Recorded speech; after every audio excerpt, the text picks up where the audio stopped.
Thank you very much. Now, I'm gonna, can people hear me through the microphone as well? Okay, okay, I'll just stand sort of near the microphone and, When you're ready, share your screen. oh, okay. I'm gonna go ahead and share the screen now.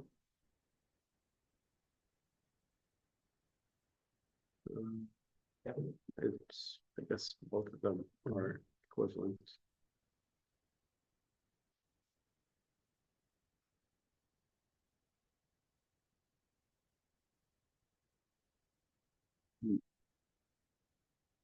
There we go.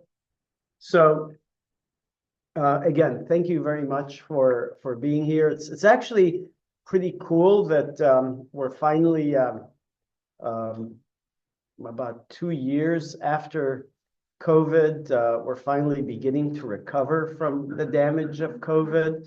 I don't know if we'll fully recover. It's just I think, for example, here at the University of Louisville, hardly anybody works from their office anymore, and one of the things I've noticed is they've actually taken phone numbers off of different, I'm sorry, phone numbers off of different screens when you're on the website. So you actually cannot get in touch with people anymore. You can send an email, and of course, AI sends an email back suggesting exactly what you've done to get to the problem you're in, and you're just stuck in an endless loop. So maybe we'll recover, but I don't think we'll fully recover from COVID. But it is nice to see that at least here we're beginning to be in person again, which is so what I'm going to be talking about today is something that I call the Tardive syndromes. And so let me preface this by saying this is not the standard of psychopharmacology, okay? So I'm not talking about what the field believes in general. I am talking about reality, but I'm not talking about what the field believes. And this is the whole idea, of course, of the Tardive syndromes is it's easy for us to understand, but it's difficult for us to accept. Because if we accept it, it means that we're actually hurting a large fraction of our patients all the time. And there's actually evidence that we are doing that. For example, if you look at bipolar illness over the years, with all of the introductions of new treatments, the disability in folks who have bipolar illness has increased. So the more resources we have to treat our patients, the worse off they do. Well, I don't think that that's a direct correlation or it's a cause effect, but it does reflect a problem in how we treat our patients, that we are not actually making them better. We're maybe at the most staying in the same place, but I actually think that for several of the disorders, we're making people worse. And I'm not talking about unusual things. I'll talk today about 5 Tardive syndromes that I think actually exist. And they're with, things like depression and psychosis. So they're actually things that are fairly common. So just in terms of, I am a speaker for several companies, but this, of course, is, I'm not doing this at all through any industry stuff. And if anything, here I'm criticizing industry. So, let's talk about Tardive syndromes. We're familiar with at least one Tardive syndrome. All of us are very familiar with at least one Tardive syndrome, tardive dyskinesia. But there are, tardive dyskinesia is a model for something that happens in our brain. And so if we take even just tardive dyskinesia, it's a condition that arises after prolonged exposure of an agent that works in the brain.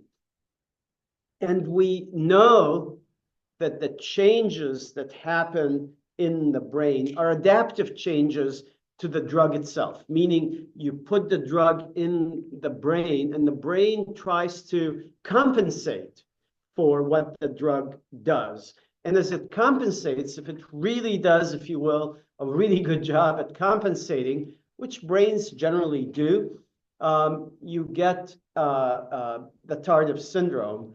And one of the characteristics of the tardive syndromes is it's actually the opposite, more or less, of the acute effect.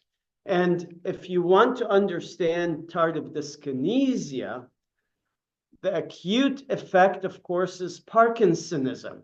You give the drug and you create Parkinsonism. So you're creating a hypokinetic movement disorder. And the long-term effect is dyskinesia.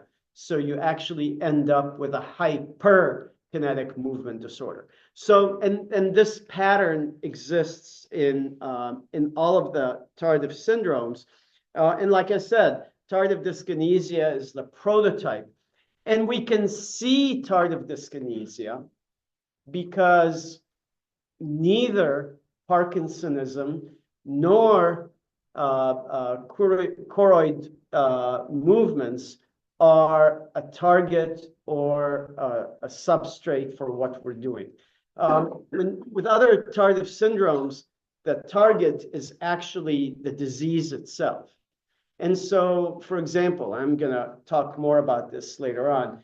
If you get tardive depression, I call it tardive dysphoria, but if you get tardive depression, it might look, it's the opposite of what happens. So what happens when you treat somebody is they get better, and the opposite of what happens is they look like they're depressed again. So the problem with most of the tardive syndromes is they're essentially invisible because they look like the original disease that you're trying to treat. The exception, and the reason we can see it, is tardive dyskinesia, because Parkinsonism is not part of what was going on with the patient, and hyperkinesis is not part of what was going on with the patient. Both of those are things that we induce. And so you induce Parkinsonism, we think of it as oh, you know, this is just a problem. We'll give them cogentin, benztropine to make things better. And we can do that, or we can use a drug that has an anticholinergic effect built in. And we then subsequently, in about 30% of the patients, get abnormal creatoid movements that we recognize are related to the original disease. And we also know a fair amount about tardive dyskinesia. If you, say, increase your dose of the antipsychotic, you can make the TD look better. We, based on what we know, call that masking. But if you didn't know what was going on, you'd say, well, the patient responded. They're having a hyperkinetic movement disorder. I'm going to give them a pro-Parkinsonian drug, and they respond. They get better.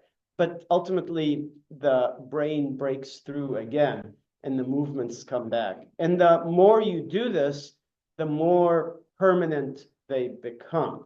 The less likely the brain is to, even if you take the drug away, the less likely the brain is to go back to where it was. This is really something that we know. We have known for a while that tardive dyskinesia develops from an upregulation. And a lot of times people call it dopamine receptor supersensitivity. The truth of the matter is, of course, if you actually look at the receptor, it's not super sensitive. It's just the same receptor that has existed. There's just more of them. And actually, the brain responds in several ways. Let's let's look at those. The brain responds because it actually knows what's going on in the synapse. So if we look at development of the brain, at the end of the first trimester, essentially the entire brain structure is there for humans. You've got essentially all of the structures of the brain are laid down.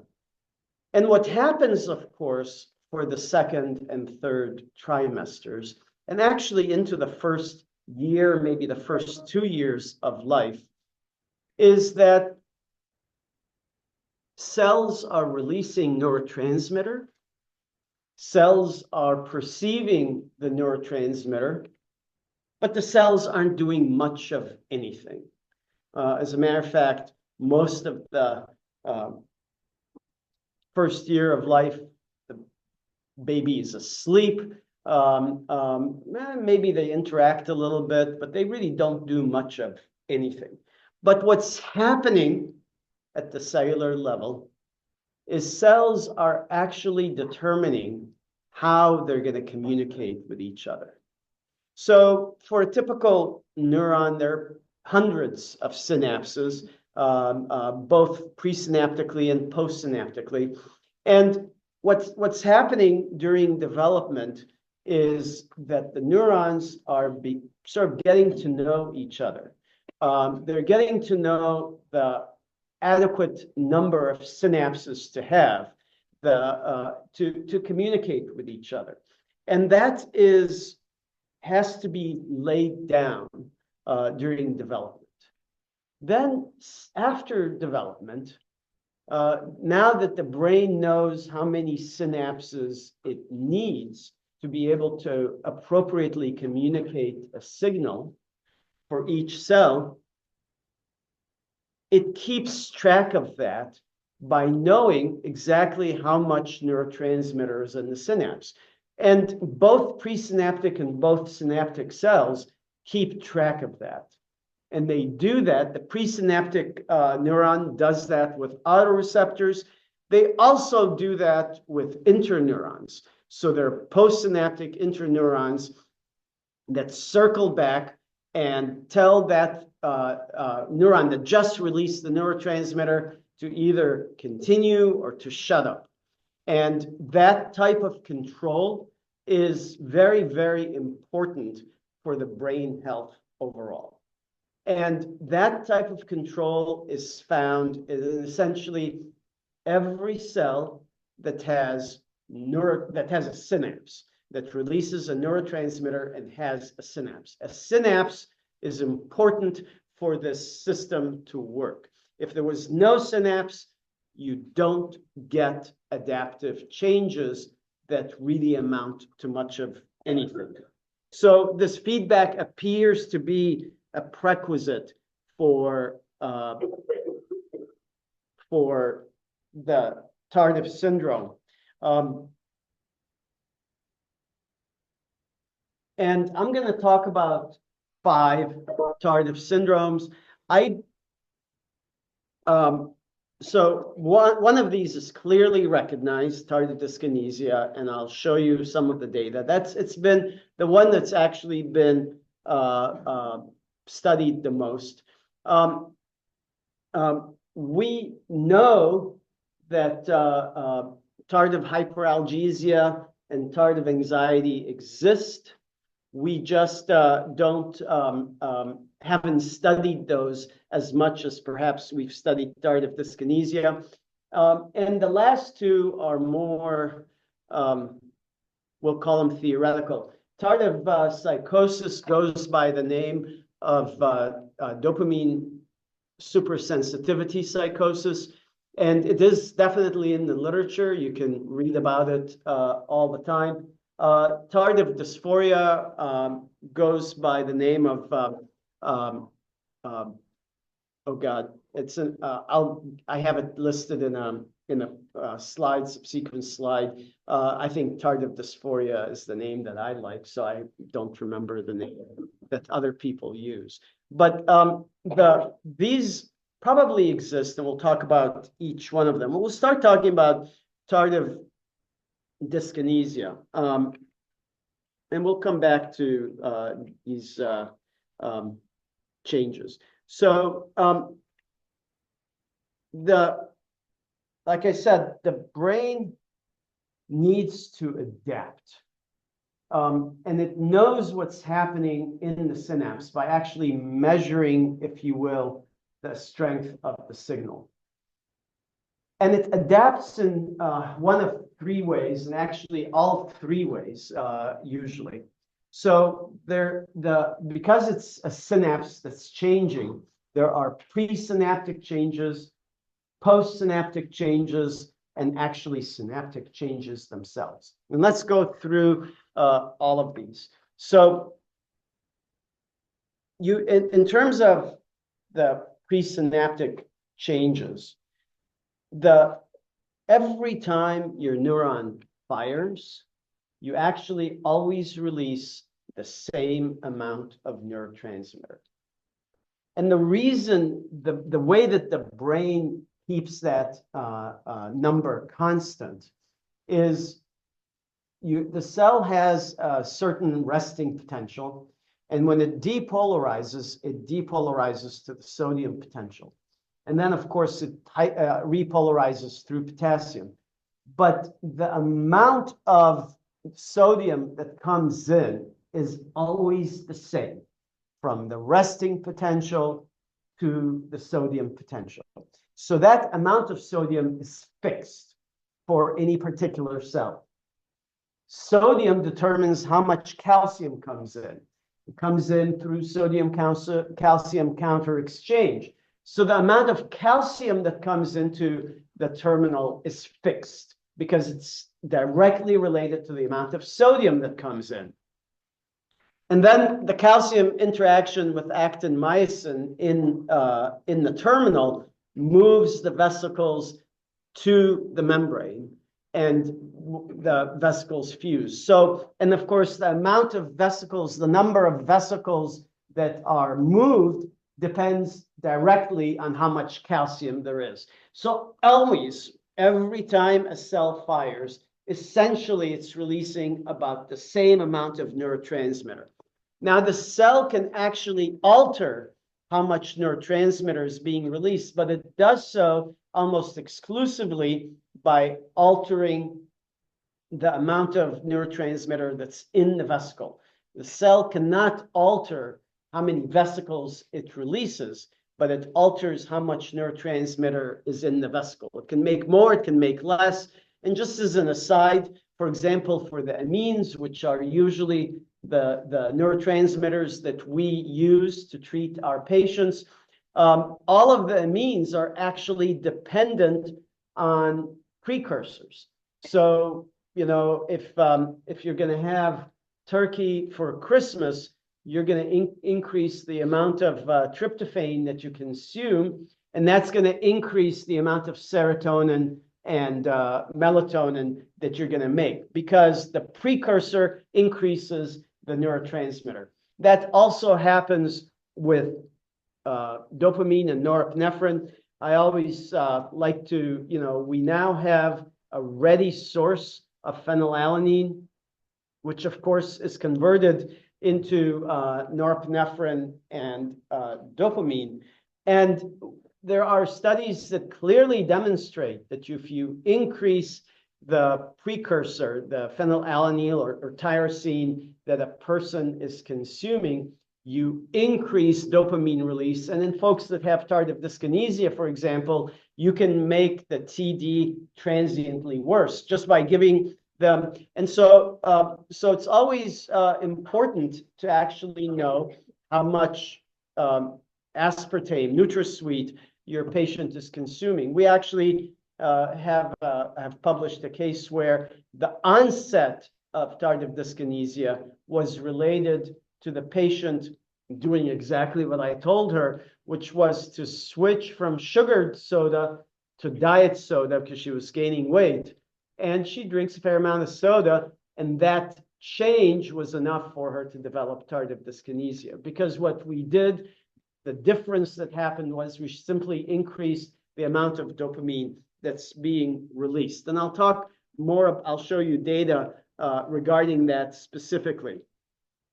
You can also increase, and this is what most of us think about, is the upregulation of postsynaptic receptors.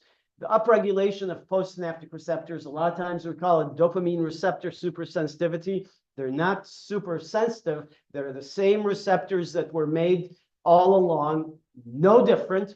There are just more of them. And the change in the upregulation of the postsynaptic receptors is about 30%. There's an increase in the expression of the receptors by about 30%. But the most drastic change is actually a change in the number of synapses. So if you're blocking a receptor, if you're interfering with the signal, say with an antipsychotic, the brain is trying to then increase that dopamine signal. And since it can't in any other way, it'll actually make new synapses. And if you think about it, a new synapse is a doubling of the old synapse. So it's an extraordinarily potent way of increasing the signal. And of course, what happens, and this has been demonstrated for both antipsychotics, where you get an increase in the synaptic density, and I'll show you pictures of that. And it's also been demonstrated with antidepressants, where you get a diminution of dendritic trees, and I don't have a picture of that. But what happens, of course, is these changes in the number of synapses will alter the entire system and how the system works. And generally, all three mechanisms are going on, especially if you're really potent with what you're doing. And generally, we are. So with antipsychotics, you really get these adaptive changes essentially only if you exceed 70% receptor occupancy, maybe 80% receptor occupancy. So you have to get to you have to reduce the strength of the signal tremendously, 80% or so, before the brain begins to think about adapting to those changes. And likewise, with antidepressants, you also have to exceed 70–80% receptor occupancy. In this particular case, receptor occupancy of the reuptake pumps. Now I'm going to talk about pain and GABA anxiety. And in those cases, there's no threshold. And it's really, it probably has to, it's not really clear how much receptor occupancy you need to get the adaptive changes. But it has to be chronic. So this is a good example of looking at upregulation in terms of the postsynaptic receptor. Again, we generally refer to it as supersensitivity, but it has nothing to do with supersensitivity. This is a PET scan that's actually measuring from left to right, no medication versus after medication. How many D2 receptors are there in that patient's brain? And you can see that overall, you're getting about a 35, maybe 35% increase in the number of receptors between the dark black line is the average. And so you see the average has gone up. And the patients are, I'm sorry, I should get rid of this. The patients are actually listed, or the order of the patients is based on their response after exposure to the antipsychotic. And so you can see that this last guy actually had a reduction in the number. So it's not absolute. And if you look at this, really only it's not only about 30 or maybe 40% of the patients actually exceed the average that existed before. And we know that only about 30% of the people actually develop tardive dyskinesia. So there's probably other things involved in who might upregulate. But it does require a plastic brain. And this is postsynaptic receptors.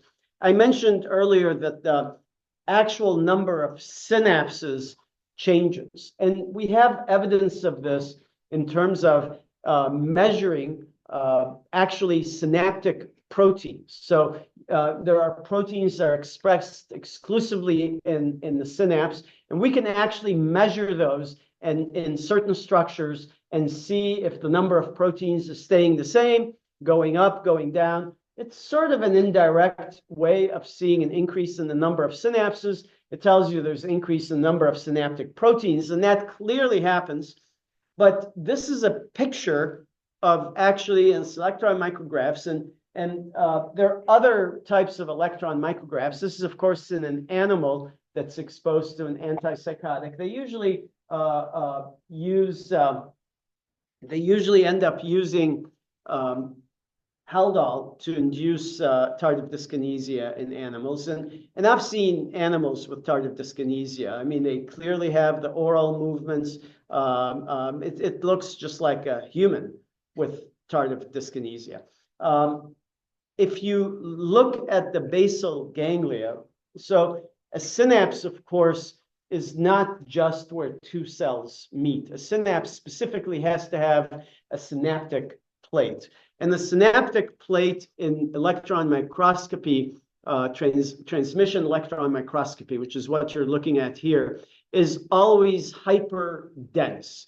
And if you see if you see here, see this darkness, this dark shadow, so that is the synapse. And what you see in this particular synapse, it's actually replicating itself. There's, wherever the stars are, there's 1, 2, 3 synapses. So this one synapse is now dividing into 3 synapses. And that's in direct response to receiving the antipsychotic medication. Now, these animals will develop tardive dyskinesia within about a month or so of being given high-dose haloperidol. So it's easy to get animals, and we can get the TD in animals more reliably than in humans.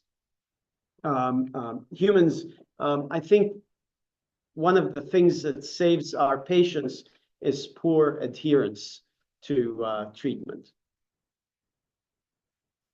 And then finally, I mentioned that neurons always release the same amount of neurotransmitter, but they can actually alter how much neurotransmitter is released by increasing the amount of neurotransmitter that's in the vesicle.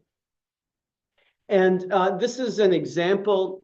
These are animals again. These are animals that have been treated in the first, in the teal with haloperidol, in the brown with risperidone, in the red with aripiprazole, and in the blue with lumateprone. And the animals on the left in the dark red, the U of L red, those animals have been treated with vehicle.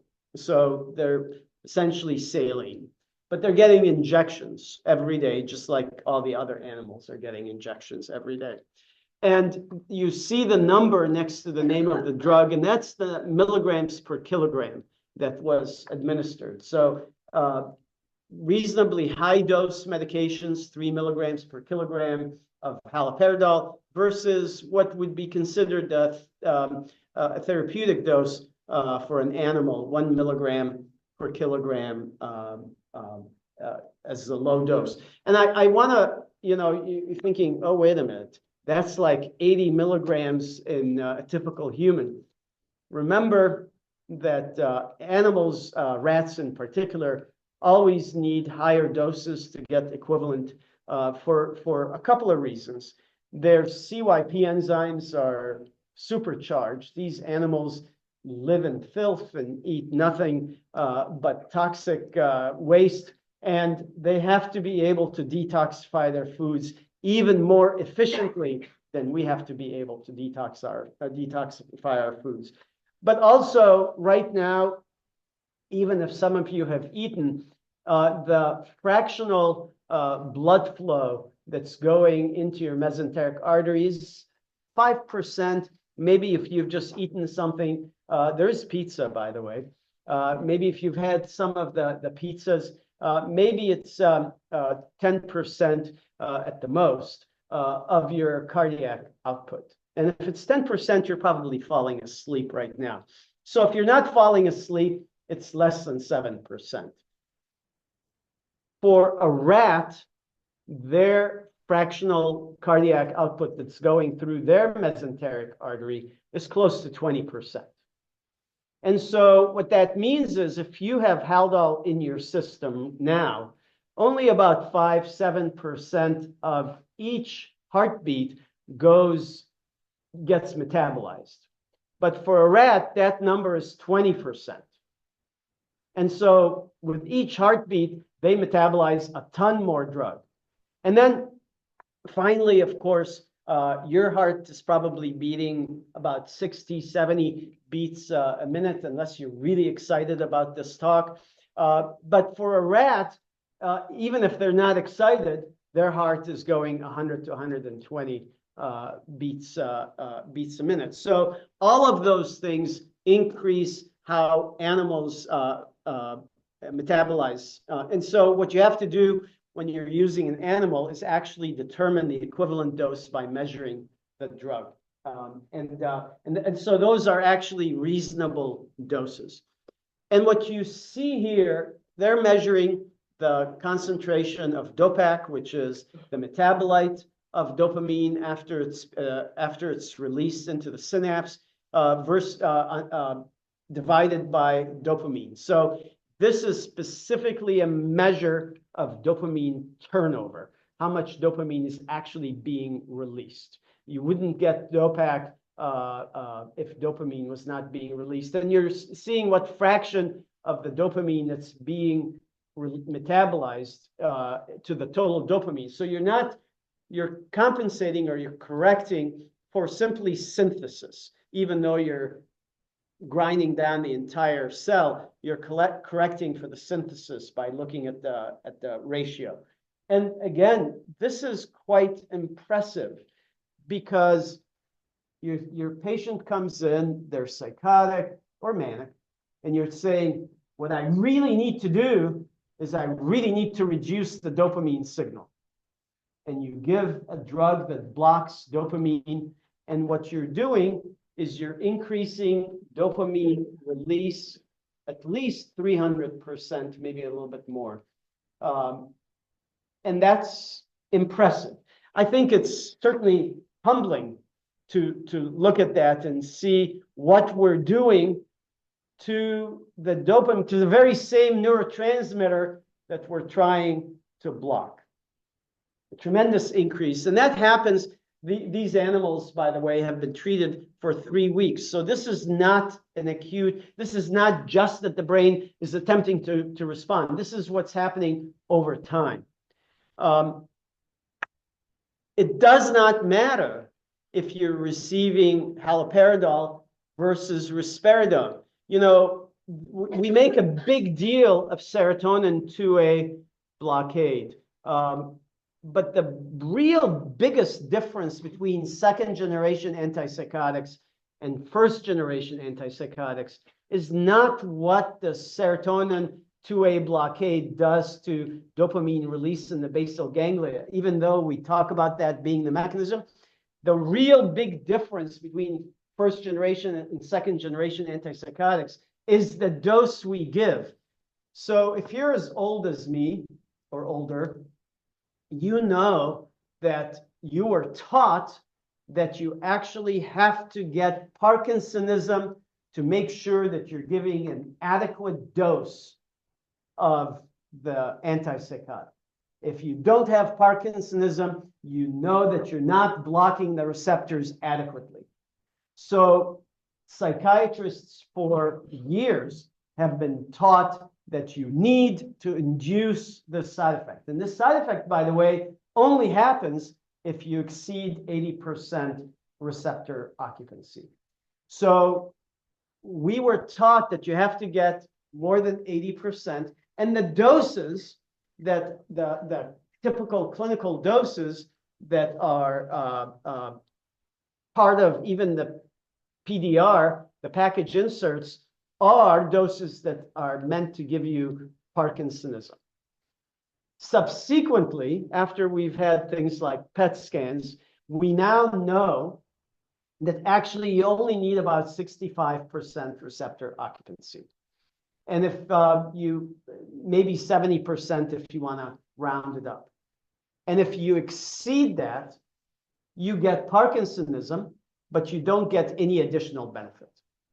So the first generation antipsychotics are dosed specifically to cause Parkinsonism. Now, risperidone isn't dosed to cause Parkinsonism, but the serotonin 2A blockade of risperidone did not protect these animals. They still had the upregulation in terms of the amount of dopamine was being released. And this is in the basal ganglia. If you use a partial agonist, you greatly reduce the response. And that's because of two things. Partial agonists, particularly antipsychotic partial agonists, the intrinsic activity is right around 25 for something like brexpiprazole, 30% for something like aripiprazole, and about 40% for something like cariprazine.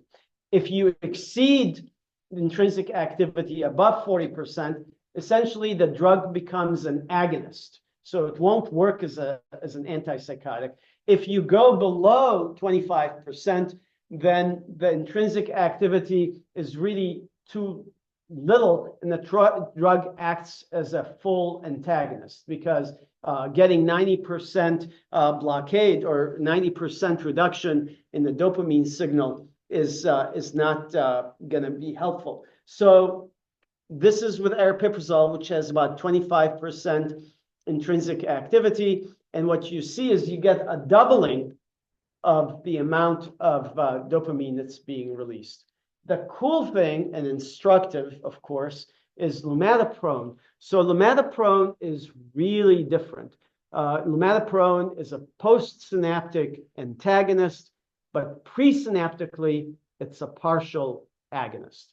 And what you see with lumateperone is the brain does not adapt. Even at high doses of lumateperone, you don't see an adaptation. And that has to do with the difference between how it interacts with the presynaptic and postsynaptic D2 receptors. So D2, of course, is made by one gene, but presynaptically, that protein is modified as it's moved down the axon, and it's actually one of the 7 transmembrane regions is removed from the protein. So the protein that's actually inserted in the presynaptic membrane is smaller than the protein that's inserted in the postsynaptic membrane. You don't get post-translational modification in the postsynaptic cell. And so that tells us that this whole adaptive process, at least in terms of the amount of neurotransmitter that's being released, has to do with the presynaptic cell actually perceiving the reduction in dopamine release that's happening. If the cell can't perceive that, because in the case of lumateperone, you've got the partial agonism, you don't get the adaptive changes. Now, you still have the partial, but I think lumateperone, we don't know the intrinsic activity of lumateperone at the short D2 receptor. We know it's about 30% for aripiprazole, and that seems to be inadequate to totally remove the adaptive changes that the neuron does. So those are the three adaptive changes that happen in a synapse, in this particular case, when you block the signal. But we're going to talk about something like tardive hyperalgesia. And in this particular case, of course, we're not blocking the signal, we're increasing the signal. So it's the opposite. We're going in and we're stimulating the opiate receptors. And what you see here, this is pain tolerance. So this is really how much pain can the animal withstand before it starts reacting to the pain. And you can see that the pain tolerance essentially drops as, so the pain tolerance is measured on the vertical axis, and essentially it drops. So what you have is the pain tolerance at the beginning with, these are different animals, the pain tolerance at the beginning, and as you, this is over time, and so each week, this is 4, and the animals have an increasing, a reduction in their pain tolerance when they're treated with the opiate drug. And this is what happens to our patients, of course.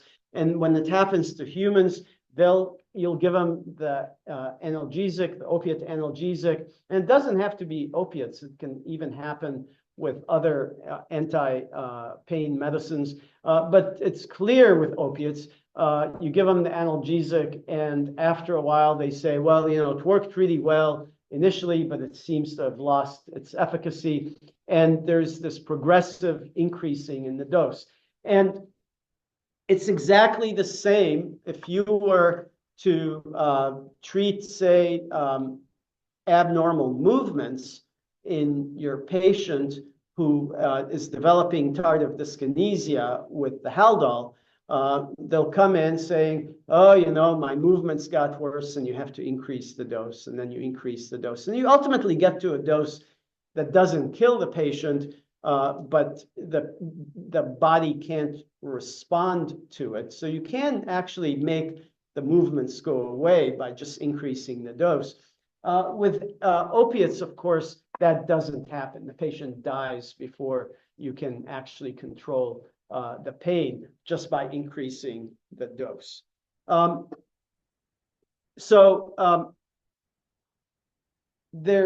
If you're off the opiates, of course, if you're able to catch this early and you come off the opiates, the pain sensitivity will go back maybe to normal. But clearly, the sensitivity to pain is made worse, even though the initial effect is to get pain relief. The sensitivity to pain is made worse over time.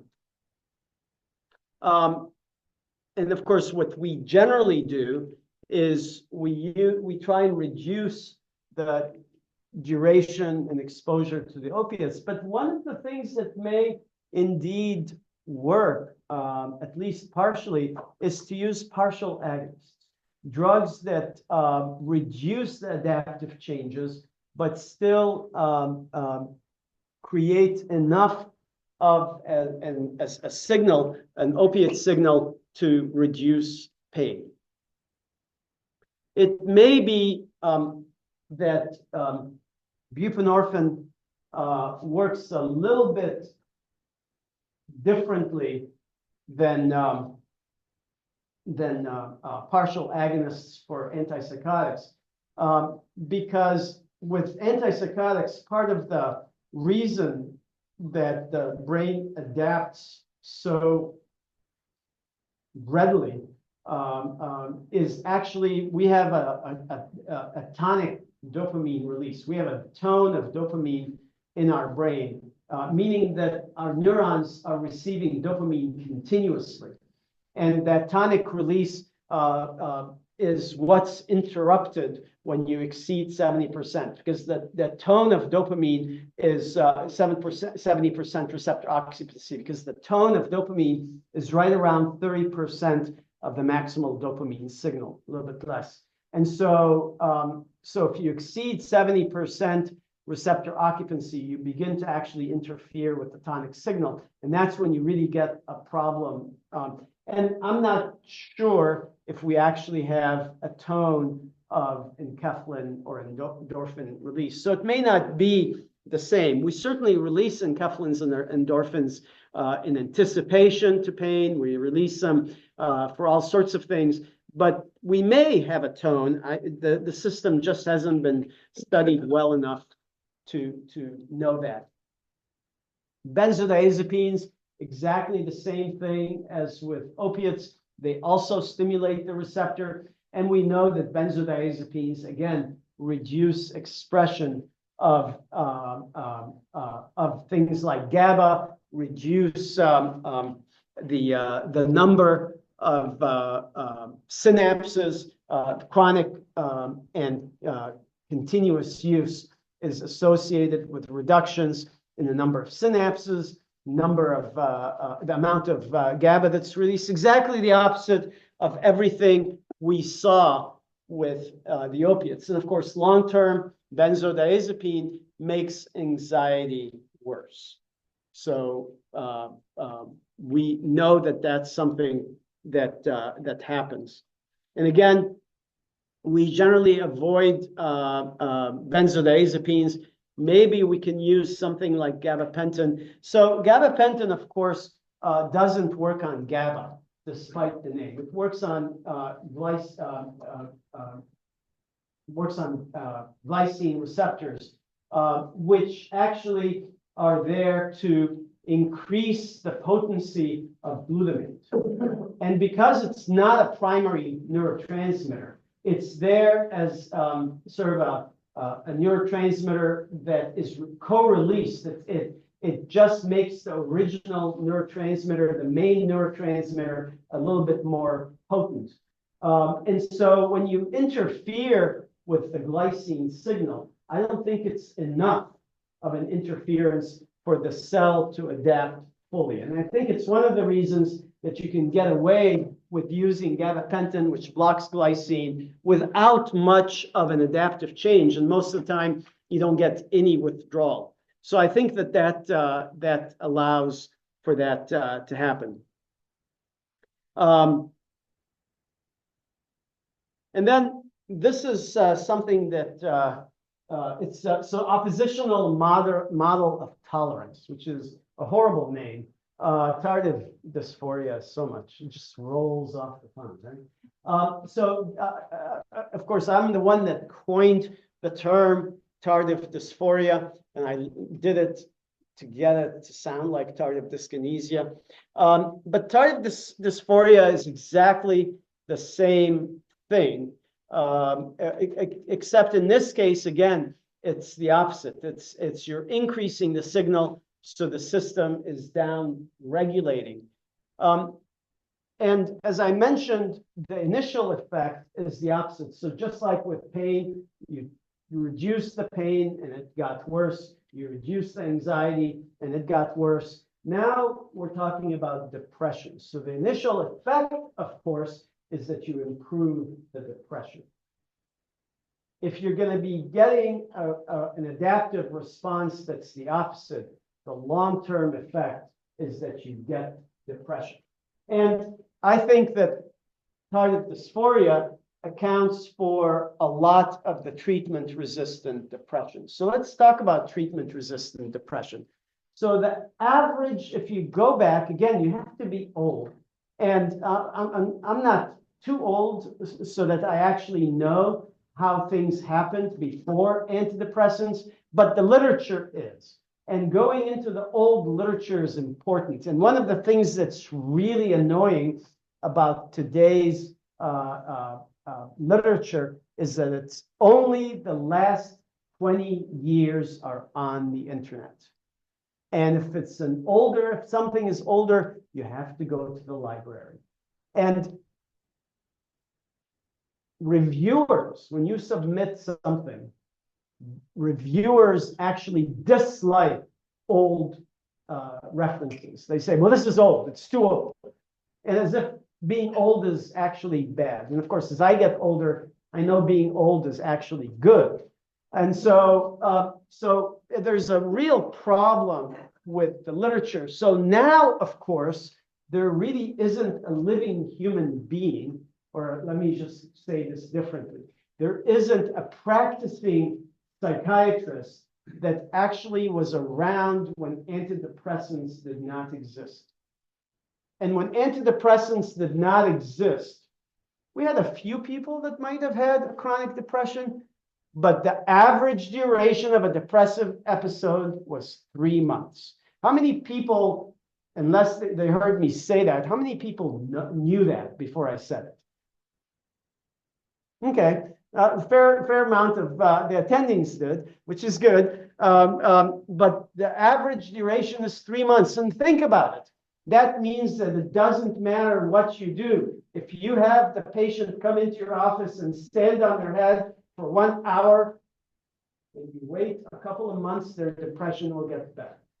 It doesn't matter what you do. But having said that, the problem is that if you actually increase the amount of serotonin in the synapse over the long period of time, the brain adapts. And we know that the brain adapts by removing serotonergic synapses. We don't know that in humans. We know that in simple animals, things like planaria, which is a flatworm. We can actually measure or count the number of serotonergic synapses that exist after you increase the stimulation. We also have in humans a genetic model that actually teaches us a lot about what happens with long-term antidepressants.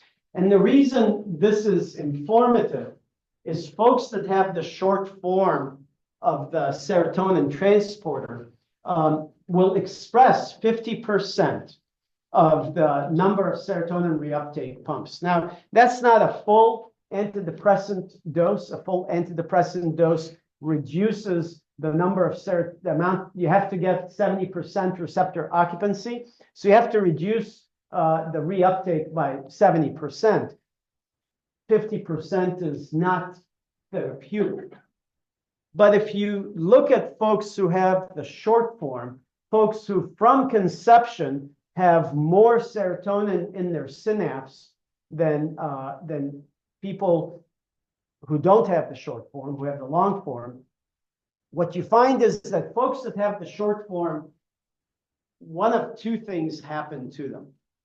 By the time they're adolescents or young adults, they're either more likely to become depressed, especially if they have a lot of adverse events in their lives, or they're protected from depression. That is, they actually are less likely to get depressed than the general population if their environment is good, supportive and positive and good.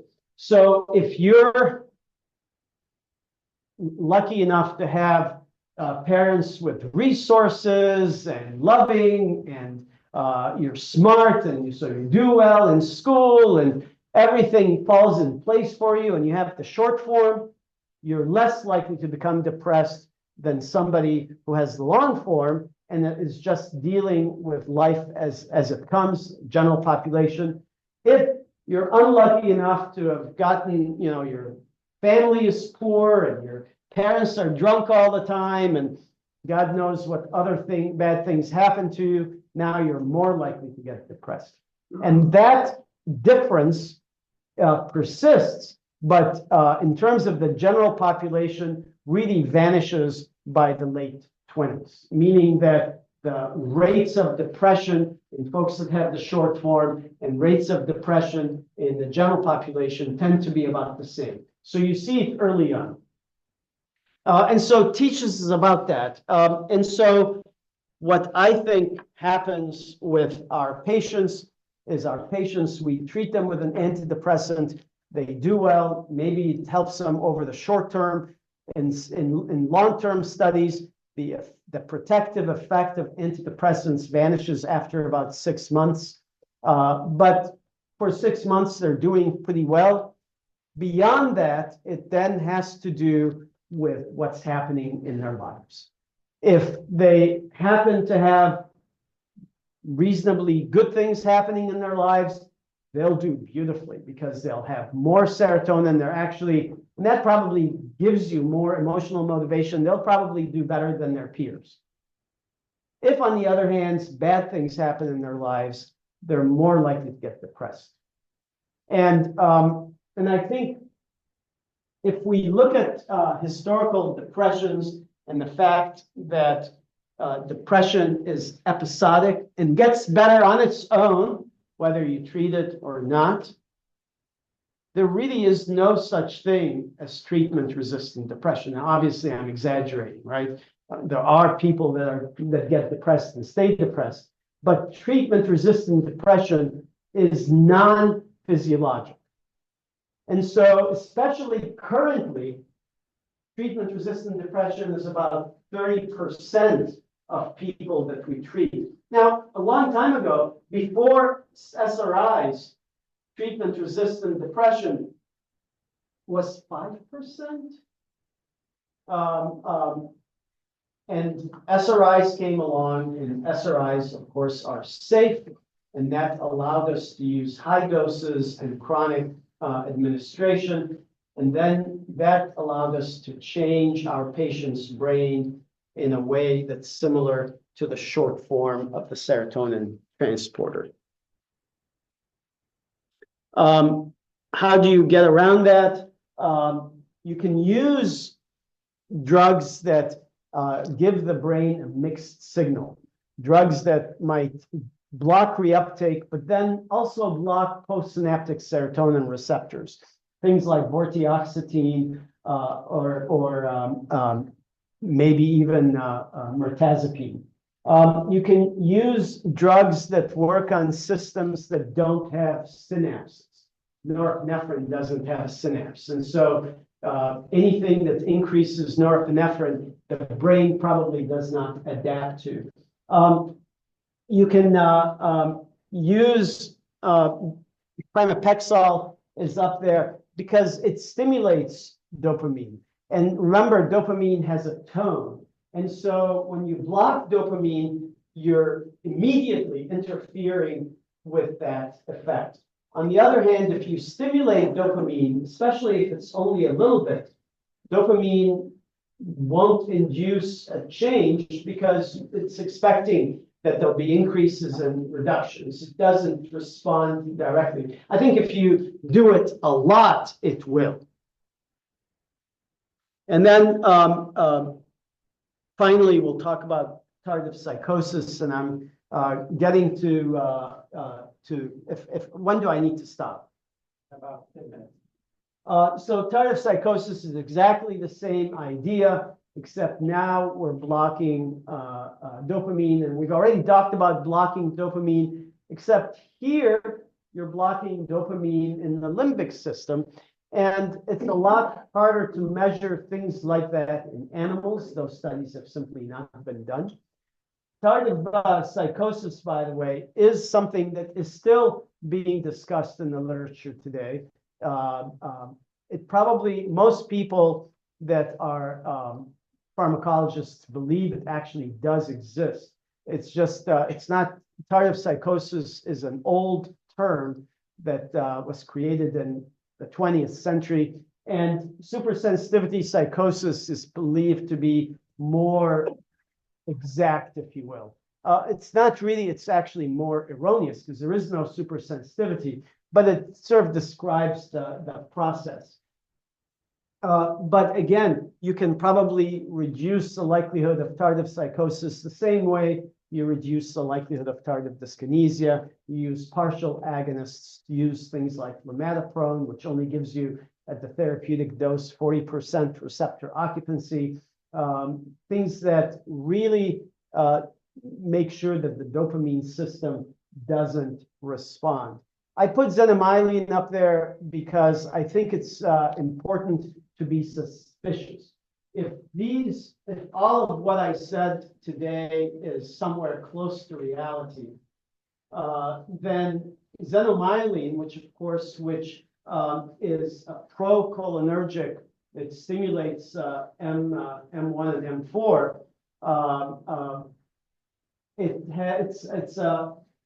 There's nothing. It's a one-way stimulation, and the brain may indeed adapt by down-regulating the system, so we don't know what's going to happen over the long term. So while xenomyline over the short-term studies looks wonderful, actually the effect size is clearly bigger than with the regular antipsychotics. Its long-term effect may not be all that different than other antipsychotics. I think that's the last. No, I have one more slide. So again, the easiest thing to do, of course, now is to make sure we don't exceed 65% receptor occupancy. So we use the second generation agents at their recommended dose.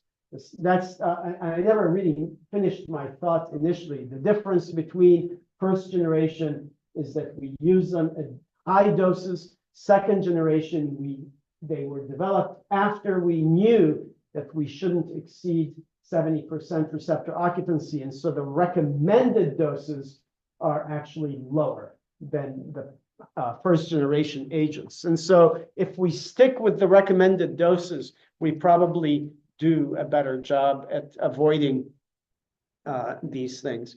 And then something that I don't actually have good data for, but we do know that anti-seizure medicines, for example, maintain their anti-seizure blocking sodium channels. You don't get adaptation to Dilantin, you don't get adaptation to anti-seizure medicines, and that's because there's no feedback system to blocking sodium channels. There's feedback system for neurotransmitters, there's no feedback system for blocking sodium channels. The same can also be said by drugs that work on second messengers, things like modafinil. There's no feedback system for second messengers. And so you can actually perhaps use medications, depending on the mechanism of action, that reduce the likelihood of these adaptive changes and reduce the likelihood of a tardive syndrome. So the upshot isn't necessarily that you should stop prescribing antidepressants or antipsychotics or benzos or pain medicines. The upshot is that you should be cautious. And by cautious, I mean that you try and stay as close as possible to the therapeutic dose. You try and minimize exposure to the drug. You know, I was told as a resident, which is a horrible thing to say to a trainee, well, it may not help them, but it won't hurt them. And we never should ever prescribe a drug that may not help, and on the belief that it won't hurt. We just don't know how it hurts. So any questions, comments, concerns? Yes? Thanks, Dr. Mallakh. I'm curious, when you talk about tardive hyperactivity, tardive anxiety, that's another way of describing what we already referred to as tolerance. Right. It's so it's more than tolerance. So tolerance. Okay. So the question was when we talk about tardive anxiety or tardive pain, is that different or is that just another way of saying tolerance? So tolerance is loss of efficacy. Another word for tolerance is tachyphylaxis. This is a different phenomenon. This is actually where the baseline changes. So if you're giving me something like, for example, I have an infection, and it's an infection by an organism that is resistant to the antibiotic. Giving me the antibiotic doesn't make the infection worse. But with tardive syndromes, giving the antibiotic would actually make the infection worse. So it's more than just tolerance. It's the opposite effect. Your drug is actually fueling the problem. That are tolerance and other mechanisms must be different than mechanisms. I mean, upregulation or downregulation receptors and your share, I guess, or there must be something else. So the question is, well, then what are the mechanisms for tolerance? And I don't think they're necessarily different.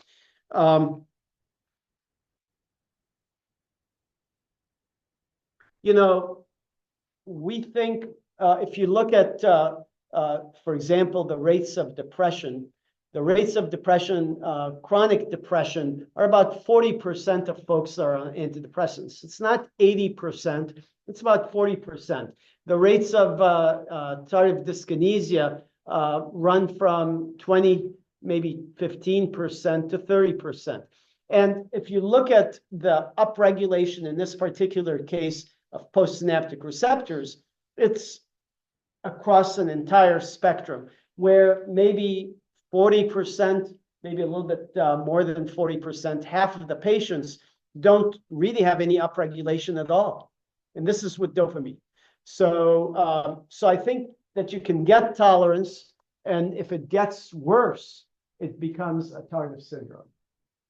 And maybe tolerance, I don't think that they're different mechanisms, I guess, is what I'm saying. But it's a matter of degree. Yes. So it's hard for me to know where to begin exactly.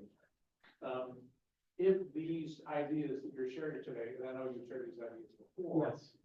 were taken at face value as being literally true, it would be a revolutionary concept, and it would have profound philosophical ramifications for our use of medications and for our entire practice. So as we have a group of trainees, and you're presenting these ideas as if they're established facts, there are many people that would not agree with you. Yes, most people will Most agree. people, I think I first heard you discuss this about 15 years ago, and it has not become a generally accepted idea. Right. And I think people need to know that, particularly since, and I could go off many different directions so I can expound on why I think that's true. But in the coming administration, the proposed head of the FDA, one of his main focuses, foci, is going to be his idea that we should not be using antidepressants. Big opponent, especially of SSRIs. The antipsychiatry, if you not just Google these ideas and see that people like Mad in America, which is an antipsychiatry screen, have seized upon this as a way to object to the entire profession of psychopharmacology. And so I think we need to be very careful about proposing ideas like this unless we're really pretty darn sure of what we're talking about. Well, the only way we can be darn sure is to study it. And the only way to study it is to talk about it. And, you know, and I know you and I have talked about this before. I just can't get, you know, like you said, I've been thinking about this for a couple of decades. And in a couple of decades, there hasn't been that much movement in terms of actually studying this. And part of the problem is exactly what you said, is that if I'm an editor of a journal and I publish a paper that says what I'm saying now, I'll be accused of being anti-psychiatry. On the other hand, that's actually more pro-psychiatry, because the real solution is to know whether or not this is true. And we the way the studies are done now doesn't tell us that. And actually, the data that we have now, if anything, they suggest it is true.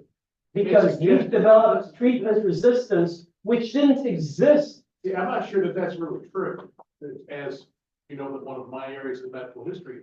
And I can think of many lines of evidence to suggest that chronic depression is and has always been relatively common.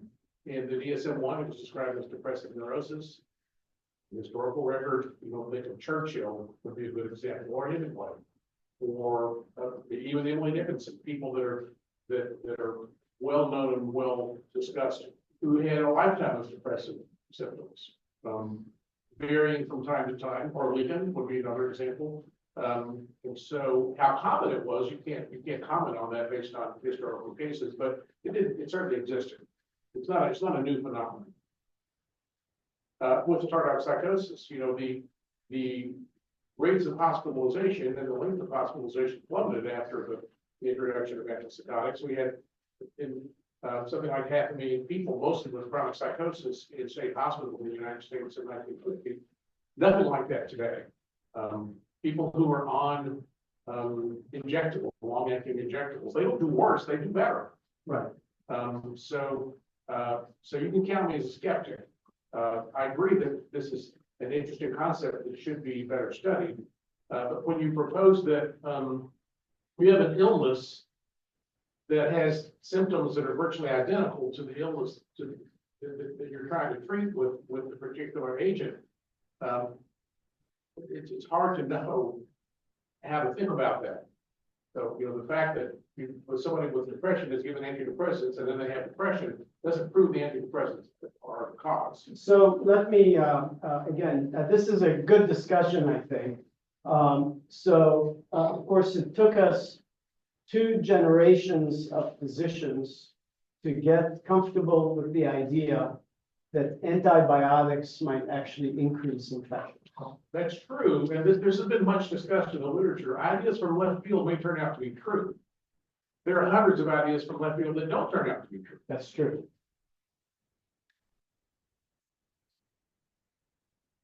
So good way to end, I think. And for the folks that may not have heard this discussion, so the good discussion about skepticism of these ideas, and that this is something to maybe keep in the back of your mind, but not necessarily something that should change your behavior. Having said that, some of the things that I recommended, using partial agonists, using medications, antidepressants that may not work on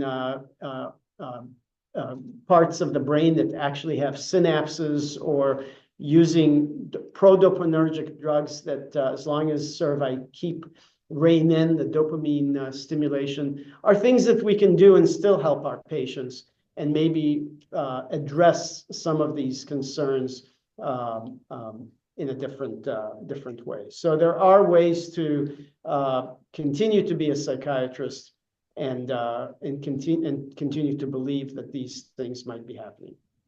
Dr. El-Mallakh, can you guys hear me on this or not? Well, I can't hear anybody. Oh, How do I get them? can you hear me at all or no? I sort of hear something. Can you speak up, Dr. Faruqi? Yeah, I mean, I'm kind of speaking a normal volume here. Don't want to yell, but can you guys hear me at all or? 1 second. I think you have to exit this. Just stop sharing. Hello? Oh man, I just got zoomed in on their screen there at the top. Is it?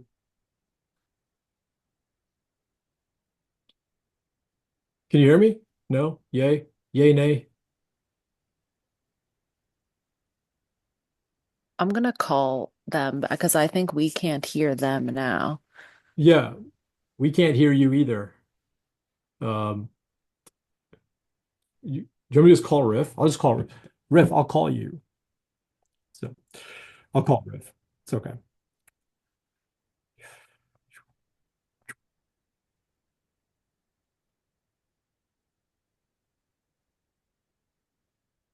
Hey, Let's see. so Salim, we can't hear you guys either. Now, the Zoom people can't. So whatever you did changed it. Can you hear this? Can you hear the phone? Okay, All right. So I guess I'll just ask my question on here. what happened? We're able to hear you. Go ahead.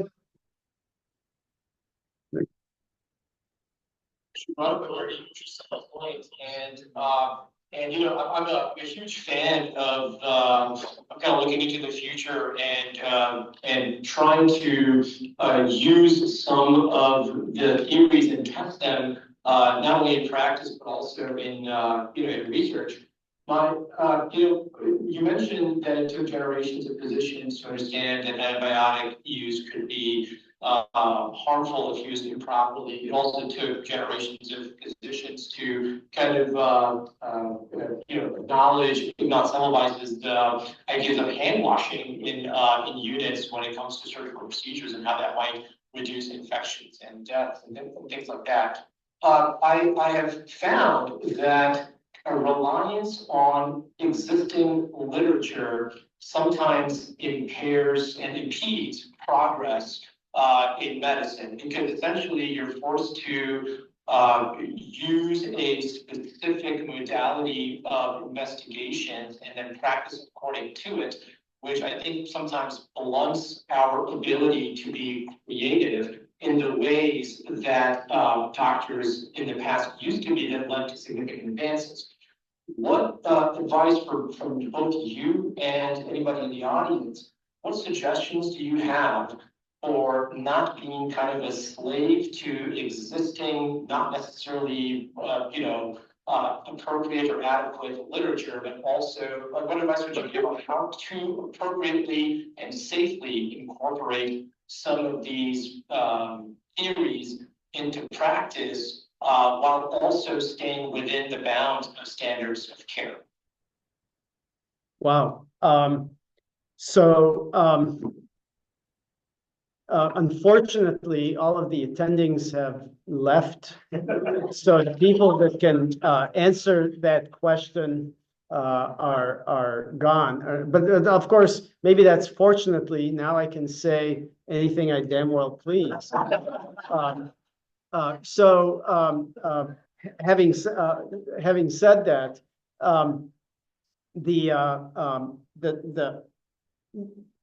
I think it's important in general to accept evidence, but it's also important to know the limits of that evidence and understand how studies are done and the limitations of the studies. So, for example, I said earlier that all of the protective effect of antidepressants preventing depressions can be seen in the first 6 months. And beyond that, you don't see protection. And that could be, for example, related to the fact that, the folks that are going to respond have responded, and the folks that aren't going to respond are equally distributed between placebo and an active arm. So there are different ways of interpreting data, including the data that I'm using to support my ideas. I think as clinicians, we have to really remember what Dr. Casey said, which is that we still have to treat our patients, and we have the tools that we have. And the tools that we have are not necessarily bad tools, but I think using them correctly is the best way to protect our patients. So we know that exceeding 70% receptor occupancy, and that's true with either antidepressants or antipsychotics, that exceeding 70% receptor occupancy does not give you any additional clinical benefit, but it could give you harm. And so we need to stay within those limits. We know that some neurotransmitters adapt more quickly or more directly than others. I mentioned norepinephrine essentially has no adaptive changes. And so if you have the option of using norepinephrine versus, say, serotonin, then maybe using norepinephrine makes more sense. So we know that partial agonists are less likely to induce the adaptive changes. And so using partial agonists may be protective as well. So there are things that we know that can reduce the problems if these problems were real. And we can use those things without sacrificing outcome for our patients. And so I think that that's where the solution actually lies. And then, Dr. Faruqi, who brought this up, of course, does a lot of things like TMS. And we know that TMS is the only treatment that we have that actually fixes the pathophysiologic abnormalities that are associated with depression. Antidepressants don't, but TMS does. And so we can try and put treatments that actually correct abnormal physiologic markers ahead of treatments that actually create abnormal physiology. So unfortunately, insurance won't pay for TMS, but I personally believe that TMS should be the first line agent and a serotonin reuptake inhibitor maybe a second or third line agent. And that's because of the adaptive changes that these treatments can induce.